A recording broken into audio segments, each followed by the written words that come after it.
खुलुमबाय बड'लेण्ड रादाब नायगिरि बयखौबो बरायबाय। क'क्राझार जिल्लानि सालाकाथि दख'र एबसुनि बानजायनायाव मेट्रिक आनजाद फराफारिनि सायाव सावरायमेल खुंदों। दिनैनिफ्राय सालाकाथि दारिमिनारि फोरोंथाय फसंथानाव 9 आरो 10 थाखोनि फरायसाफोरखौ इंराजि रावखान्थि आयदानि सायाव जुनिया फोरोंथाय होनायखौ जागायो। एबसुनि गुन गोनां सोलोंथाय जांख्रिखांनाय मावथांखिखौ बिथा खालामनानै मोनफ्रोमबो सप्तानि रबिबार बारायाव दिनै 27 जुलाइनिफ्राय जागायनानै 3, 10, 17, 24 आरो 31 आगस्तसिम फोरोंथाय होनाय जागोन। मख'नो गोनांदि सालाकाथि दख'र एबसुनि गाहाय नेहाथारि जांगिला बसुमतारीनि दैदेननाय बे मेलाव सालाकाथि दख'र एबसुनि आफादगिरि डनेन नार्जारिया बाहागो लानानै बेसेन गोसा बिबुंथि लाखिनानै हाबाफारिखौ बेखेवनानै होयो।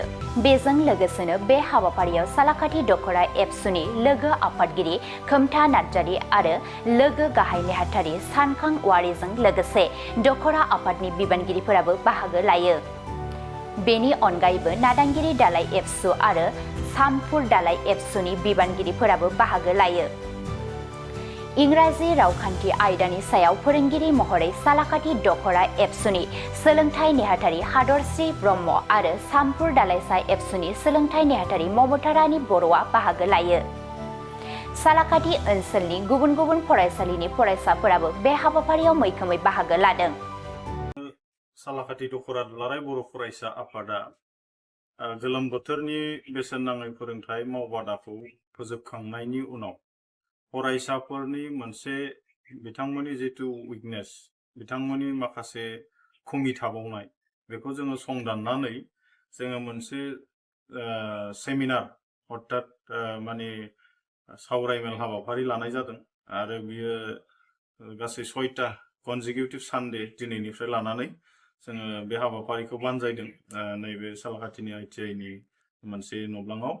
दा उद्देश्यआ बेनो जे जोंनि जिहेतु फैबाय थानाय HSLC आनजादनि अर्थात HSLC सिलेबास ओरिएन्टेड जों बे सेमिनारखौ खालामनाय जादों आरो उद्देश्यआ बेनो बे सेमिनाराव फैनायनि उनाव जेन' सासेबो जोंनि आपकामिं HSLC केन्डिडेट्स फंबाय बिनानावमोना जेन' रोङालासे थांफिननाङा, जोङो बेनि थाखाय स्पेसियेलि बे मोनसे सेमिनार हाबाफारिखौ लादों।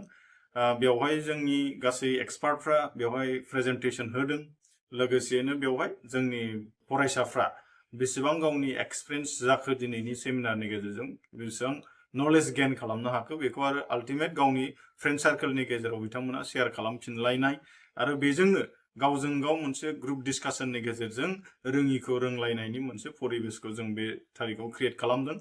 थांखिया बेनो जेन' जोंनि सासेबो फरायसाया माने रोङालासे जेन' थांफिननाङा, बेनि थाखाय जोङो मोनसेबो दिनैनि सोलोंनांगौ आयदाफ्रा जेन' लेफ्ट जालाङा फरायसाफोरनिया, बेनि थाखाय जों बेखौ एकदम माने फैबाय थानाय HSLC सिलेबास ओरिएन्टेड जों बे हाबाफारिखौ लादों आरो जोङो मस्ट प्रबाबली बे हाबाफारिनि गेजेरजों जोंनि फरायसाफ्रा माबा नङा माबा हयथ' नलेज गेइन खालामनो हादों, जों बेखौ आसा फारिदों। जोङो 6टा कनजिकिउटिभ सानडेनि थाखाय बे हाबाफारिखौ लादोंब्लाबो आल्टिमेट जोङो बेसेबां जाफुंनो हाखो आरो हायाखै, आफ्टार डेट जोङो बिनि उनाव माखासे हाबाफारि आरो रनसायदों, बेखौ जोङो उननि समावहाय आरो लालांबाय थागोन। बेखिनिखौ जोङो सालाकाथि दख'र दुलाराय बर' फरायसा आफादा फोरमायो। मानोना दिनैनि थारिखआव दुलाराय बर' फरायसा आफादनि जितु मोनसे मिशन, जे mission skill and quality education movement, बेखौ बेस खालामनानै जोङो जोंनि ओनसोलाव जेन' सासेबो जोंनि गथ'फ्रा फैबाय थानाय समाव आनजाद फेल जानानै आदानि जानाङा, आनजादाव लिरनो हायि जानानै मार्क्स खम मोननानै बा रोंनांगौखौ रोङालासे थानानै जेन' सासेबो फरायसाया आदानि जाया, आद्रि जाया, बेखौ जों नोजोर बोनानै जेन' जोंनि गासै गथ'फ्रा गोग्गो ओंखारो, बे थांखियैनो जोङो दिनैनि बे हाबाफारिखौ रनसायनाय जादों। बे हाबाफारियाव फरायसाफोरखौ माबायदि बाहागो लाजानायखौ लुबैयो नोंथांमोना?